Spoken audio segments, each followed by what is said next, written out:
Nah, kita mundur lagi ke awal ya. Ini cuma contoh aja. Jadi ada yang gak boleh ditulis di kitab, tapi disimpan di sini. Maka di bagian bawah kitab barusan, sudur, dadanya ahli ma'rifat, dadanya para ulama, itu kuburan-kuburan ma'rifat. Itu bahasa orang lama. Kalau saya ganti, sudurul awliya maktabatul ma'arifi wal asrar. Kalau dulu disebut dadanya orang-orang arifin billah, wali-wali Allah, itu kuburan. Kalau kubur, dikubur dong. Tapi zaman sudah berubah. Kenapa saya katakan begitu? Ini kan bukan hadis ya, jadi boleh beda nggak? Boleh. Dajjal, Nabi Isa aja nggak berani lawan di zamannya. Nabi Musa aja nggak berani ngelawan. Di zaman Nabi Muhammad pun belum diizinkan keluar. Ahlul Badar yang melawan ribuan orang pun tidak dipertemukan fisik, bertengkar langsung, berperang langsung dengan Dajjal. Tapi Nabi mengatakan itu untuk akhir zaman. Dajjal ini mainannya apa? Mainannya mutar balik ma'rifat, ma'rifat surga neraka. Maka disebut oleh Nabi, surganya neraka, nerakanya surga, apinya air, airnya api. Sesatnya itu benar, benarnya itu sesat. Lurusnya itu bengkok, bengkoknya itu lurus. Itu dia. Itu si Dajjal. Gimana cara memahami itu? Bukan dengan latihan fisik. Kan sekarang orang untuk menghadapi Dajjal latihan fisik. Saya suka main panahan, itu olahraga saya itu. Main kuda, seneng kuda ya. Boleh kita adu pacu ntar. Kalau masih ingat caranya ya. Di tempat beliau nih ya. Dulu masih bisa lah beberapa ya. Bukan itu. Kalau latihan begitu, kalah kita sama apa? Kalah kita, kalau fisik kita kalah sama siapa? Sama binaraga, sama boxer ya, sama pesilat, kalah kita. Kalah pasti. Yang membuat kita beda dengan tentara Dajjal apa? Ma'rifatullah, mengenal Allah Subhanahu wa ta'ala. Gak ada lagi. Karena Nabi mengatakan, kamu kalau ketemu Dajjal merasa masih beriman, tapi imanmu sudah berubah. Nabi ngomong itu. Nah, gimana cara biar selamat itu? Ada orang yang sudah dibelah badannya jadi dua, ketika dihidupkan lagi apa kata dia? Sebenarnya saya tambah yakin Rasulullah itu sungguh benar, bahwa engkaulah Dajjal yang dimaksud. Habis dibelah badannya, digergaji. Jadi Dajjal itu dapat asma, menghidupkan yang mati, mengendalikan hujan. Dapat asma dia, walaupun yang dia hidupkan itu bukan manusia, tapi itu jin atau apalah, kita nggak tahu, nggak ngerti kita. Sakti. Nanti antum kira Dajjal itu Mahdi. Orang-orang nanti akan mendaulat. Dajjal itu Al-Imam Al-Mahdi Al-Muntazor, yang ditunggu-tunggu, karena dia bisa ngomong makrifat juga. Gawat itu. Lama-lama dia bilang Anallah, aku Allah. Lama-lama begitu dia ngomongnya. Bahaya bener. Maka Imam Ghazali berpesan di kitab ini, harus baca kitab Al-Iqtisad fil I'tiqad. Kalau nggak bisa, baca Muqaddimah Ihya tentang akidah, cukup. Mesti kuat akidahnya ya. Gak ada yang ngantuk nih. Itu ada di satu doang. Al-munfarid bil izzati wal jabarut arafi lis sama' bi ghairi imad, al-muqaddir fiha arzaq al-ibad. Lihat langit, Langit ada tiangnya nggak? Kok nggak runtuh? Siapa yang mengangkatnya? Allah. Di sana Allah sudah tulis rezeki kita. Imam Ghazali dalam Syarah Asmaul Husna, judulnya Al-Maqsad Al-Asna fi Syarhil Asma'il Husna, kata beliau, Ar-Razzaq, Allah yang maha berizki, maknanya dua, rezeki zahir materi atau batin immateri. Rezeki zahir minum, makan, menikah, mobil, rumah, sehat. Sehat nggak nih? Sehat ya, alhamdulillah. Walaupun hujan-hujan begini, ini biasanya hujan. Kadang-kadang deres banget malam ini ya. Nungguin Pak Kasat ya. Saya kaget, buat tasbih dia, bukan buat bedil. Buat tasbih di kemana-mana. Semoga beliau ikhlas ya, amin. Ya, biasanya udah punya mursyid tuh begitu itu biasanya. Tapi belum bercerita sama saya ya.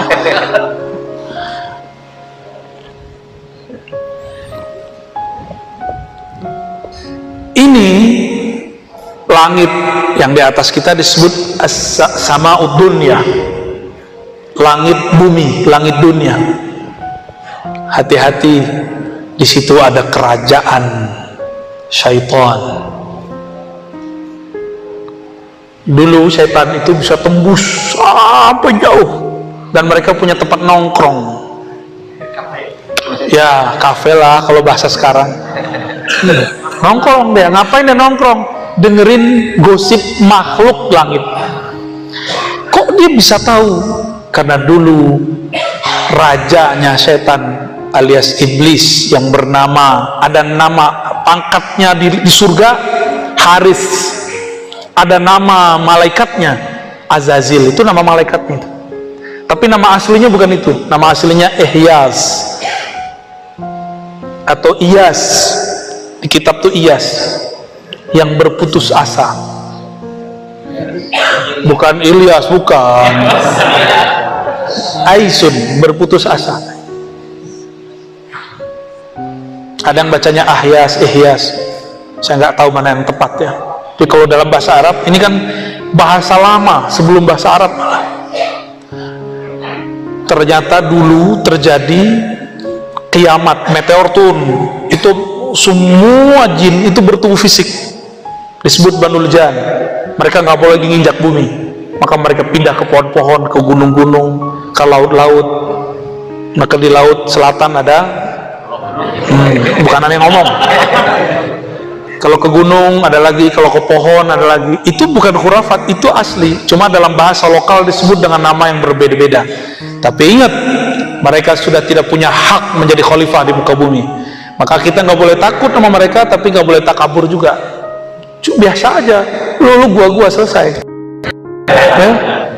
Ini wilayah kami, jangan ganggu. Gitu aja udah.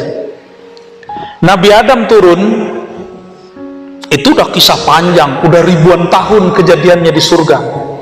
Ternyata iblis dulu, namanya siapa? Iyas atau Azazil. Dia setiap naik pangkat itu diajarkan zikir oleh Jibril dan semua malaikat. Naik ke langit 2, langit ke langit 3, suluk berkhalwat di setiap langit. Canggih nggak? Canggih. Antum belum ada yang naik ke langit kan? Maka sama iblis gampang diapa-apain. Itu sebabnya belajar zikir mesti pakai mursyid, supaya nggak dimursidin setan. Wajib hukumnya. Saya saking takutnya diganggu itu, maka saya bermursyid, dan mursyid saya banyak sampai sekarang. Separuh masih hidup, dan tidak hanya satu thariqat saya belajar, banyak thariqat. Kapan boleh pindah thariqat? Kalau sudah dijazahin guru. Belum dijazahin guru, yang pindah-pindah dulu. Ya, kecuali emang antum istikharah hasilnya ganti, tak apa-apa. Saya dijazahin guru saya baru kemudian belajar thariqat yang baru. Dijazahin lagi, baru saya pindah ke thariqat yang baru. Kayak gitu metodenya, ya. Jadi sampai hari ini masih kolektor zikir aurat dan wirid marifat. Ya, masih. Kalau ketemu siapa aja saya belajar, ya. Baik. Itu malaikat berapa tahun sampai ke sana? Imam Tabari saya sudah sampaikan di berbagai majelis. 18.000 berzikir berkhalwat. Berarti suluknya lebih lama, ya. Ada yang pernah zikiran 18.000 tahun? 18.000 tahun ini, bukan 18.000 kali zikir. Ada yang zikir 18.000 tahun. Baru 18 menit ngantuk, ya. Ini saya suruh zikir belum 5 menit udah hilang dia. Ya. Tapi hilangnya ruhaninya terbang. Matanya tidur, hatinya tidak tidur. Benarlah kata Nabi, ya. Nabi kan ngomong, al ulama warasatul anbiya. Ulama pewaris para nabi. Nabi itu matanya tidur, hatinya tidak tidur. Siapa tahu, ya. Itu mesti diturunkan ke wali-wali. Santri-santri zikir mesti merasakan itu walaupun sekali seumur hidup. Karena itu warisannya Nabi. Mesti merasakan itu. Mata tidur tapi hati enggak. Antum harus ngalamin itu nanti. Dan itu maharnya zikrullah. Maharnya apa?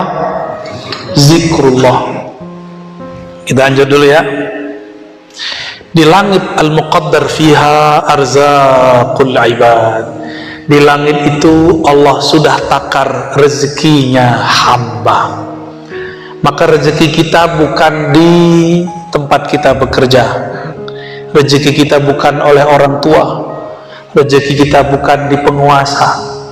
Rezeki kita bukan pada para pedagang. Rezeki kita ada di langit. Sudah ditulis. Saya menyampaikan kisah biasanya untuk bab ini. Murid dari Rabi'atul Adawiyah, namanya Rabi'atul Basriyah. Biasa perempuan di mana-mana selalu galau masalah rezeki. Apa yang dimakan besok? Nanti anaknya kalau lahir sekolahnya pakai apa? Pasti itu jadi polemik di mana-mana. Walaupun Ning atau Bunyai. Kalau di Sunda nyebutnya kalau Ning apa? Nyai? Nyaina. Ya, walaupun dia Nyai, Nyaina, Nyaiha, Nyai itu sama semua. Urusan begitu semuanya sama. Ini Rabi'atul Basriyah, murid wali kutub. Murid wali kutub masih resah, risau. Kata jemaah tabligh nih, risau. Yang dirisaukan bukan gimana ngumpulin umat ke masjid, yang dirisaukan besok makan apa. Sampailah wiridannya baca surat Az-Zariyat, wa fis samaa'i rizqukum wa ma tu'adun. Terhentaklah Rabi'atul Basriyah ketika dengar dan baca ayat ini. Oh, di langit sudah dijamin, ya. Di langit ada rezekimu. Wa fis samaa'i rizqukum wa ma tu'adun, dan semua yang dijanjikan untukmu. Percaya nggak sama Al-Quran? Saya benar. Antum gak usah khawatir besok makan apa. Yang penting kerja, ambil asbab. Rezeki masa depan kita serahkan kepada pemilik langit dan bumi. Insya kawan saya pemilik apa namanya kalau mobil ngumpul-ngumpul banyak tuh apa namanya? Pura-pura bego, ya. Showroom. Kata orang kalau lagi musim pandemi banyak yang tutup, dia malah nambah 2. Saya juga bingung ketemu dia. Kan banyak yang tutup tuh di Tanah Abang, dia malah buka. Oh, berarti Allah lagi putar-putar rezeki nih, ya, diputar aja. Al-yaum nudawiluha bainan nas. Hari keberuntungan itu Allah kilir aja. Giliran dapat bersyukur berbagi, giliran nggak dapat ya urut-urut dada lah. Taib. Jadi yakin kepada Al-Quran? Jangan pernah meragukan rezeki dari Allah. Yang penting ambil asbabnya. Dagang-dagang, ngajar-ngajar, ngantor-ngantor, apa terserah. Yang penting harus ada asbabnya. Selevel Nabi Muhammad SAW, itu tangannya chipnya surga, fingerprint surga dia tangan Nabi. Wallahi, apa yang beliau mau lewat tangannya selesai. Tapi ketika musim perang, paceklik, habis semua bahan, Nabi mesti ada asbab. Maka dikumpulkan air, dikumpulin cuma saja satu gayung. Nabi begini kan, keluar air dari tangannya. Tetap harus ada asbab. Kalau enggak nanti orang menyembah Nabi Muhammad SAW. Sayyidina Aisyah ketika ingin menyembuhkan orang nggak pakai asbab, nggak pakai obat, nggak pakai syariat, kata orang Sunda. Syariat ini bukan syariat bahasa Arab. Ya, syariatnya berobat apa? Nah, itu dia. Paham maksudnya? Nah, syariat itu asbab yang dimaksud di kitab ini. Itu mesti diambil. Kalau nggak nanti orang akan jumawa. Gua mah nggak perlu kerja, rezeki datang sendiri. Tuh, sombong dia nanti. Padahal pengen tawakal. Nah, yang ada namanya takasul, bukan tawakul. Males, bilang aja males, tidak, nggak usah bilang tawakal. Baik, alladzi sarrafa ayuna dzawil qulubi wal albab, yang memindah-mindahkan, yang merubah-rubah pandangan mata orang-orang yang memiliki kolbu wal albab, dan intinya kolbu. Jadi kolbu itu masih ada intinya lagi, namanya fuad. Di dalam fuad ada lub, dalam lub dalamnya sir. Itu Allah yang mindahin. Allah yang mindahin, bukan guru, bukan mursyid, tapi lewat mursyid. Mesti ada, kalau nggak iblis itu yang bekerja. Ya. Dari mana kolbunya supaya berpindah dari memandang makhluk, memandang asbab kepada pencipta asbab. An mulahazatil wasaiti wal asbab ila musabbibil asbab. Dari memandang nasi yang mengenyangkan. Nah, ini kalau masih mandang nasi yang mengenyangkan, berarti akidahnya belum sahih secara Ahlus Sunnah, tasawufnya belum tasawuf Imam Ghazali. Benar kan nih, ikut Imam Ghazali? Oke.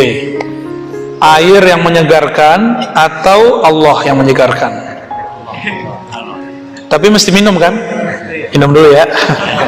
Bismillahirrahmanirrahim.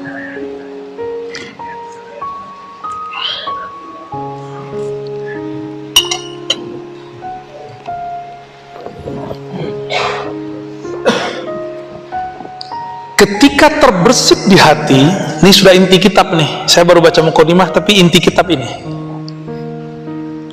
Terbersit di hati saya bahwa yang menyegarkan itu air. Maka kata Imam Ghazali dalam kitab ini, itu syirik yang tersembunyi, syirik khafi. Gimana? Makan, terbersit bahwa makanan itu mengenyangkan, itu syirik khafi.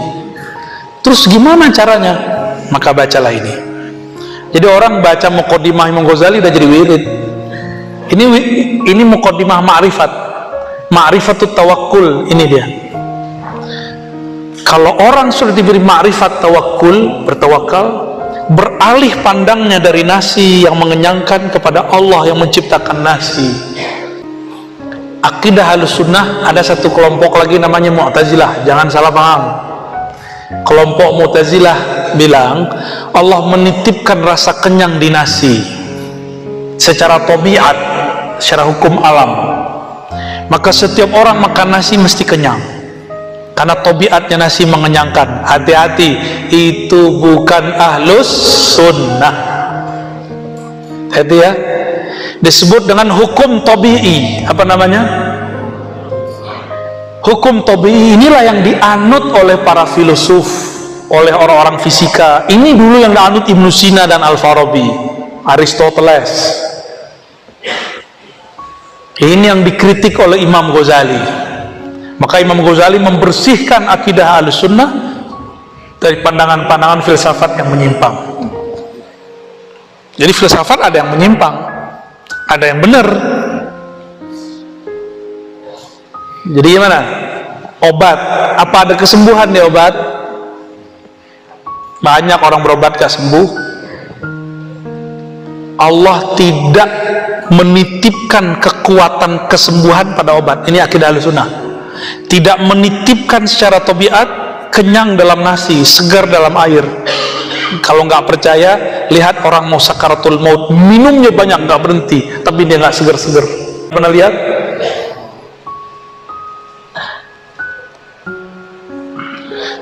Di masa Rasulullah ada orang yang sudah membunuh banyak musuh di medan juang, tapi Nabi bilang dia masuk neraka.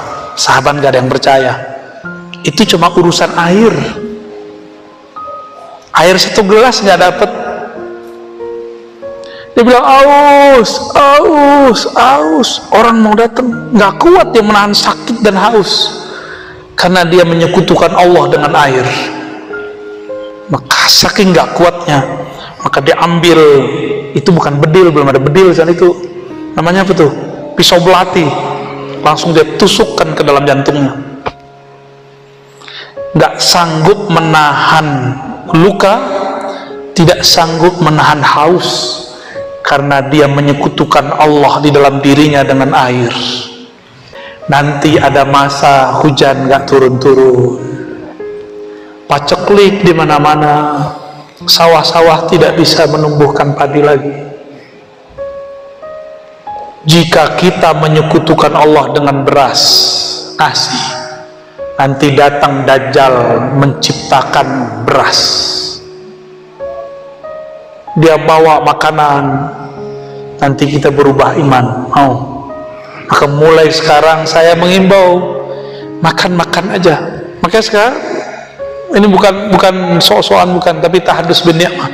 Saya sudah jarang makan nasi, lauknya masih mengurangi aja, mengurangi.